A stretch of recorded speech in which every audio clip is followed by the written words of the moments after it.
Əvvəllər müəllimlər uşaqları döyürdü, ya məsələn böyüklər uşaqları vururdu.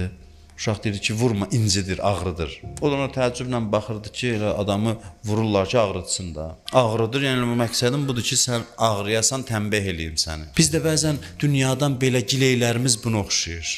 Biz deyirik, çətindir. Elə məqsəd çətin olmasıdır həyatın. Biz elə şeylərdən gileylənirik hərdən ki, başa düşsək həyat nədir, gileylənmərik. Adamlar var, oturur, belə deyək, məsələn, adamlar belə oldu, filan kəslər belə oldu, dost belə gəldi, qardaş belə getdi, o cəmiyyətlə mən qurtardım, bu cəmiyyətlə mən qurtardım, o cəmiyyətdə hamı belədir, bu cəmiyyətdə hamısı belədir. Başa düşmür ki, insan cəmiyyətidir. Hamı sən istəyən kimi olmayacaq. Görürsən, 50 yaşı, 60 yaşı hələ də gileylənə yaşayır hamıdan. Çünki həyatın fəlsəfəsini başa düşməyib. Bu istəyir, elə bilir ki, dünyada hamı bunun istədiyi kimi olacaq. Olmayacaq belə.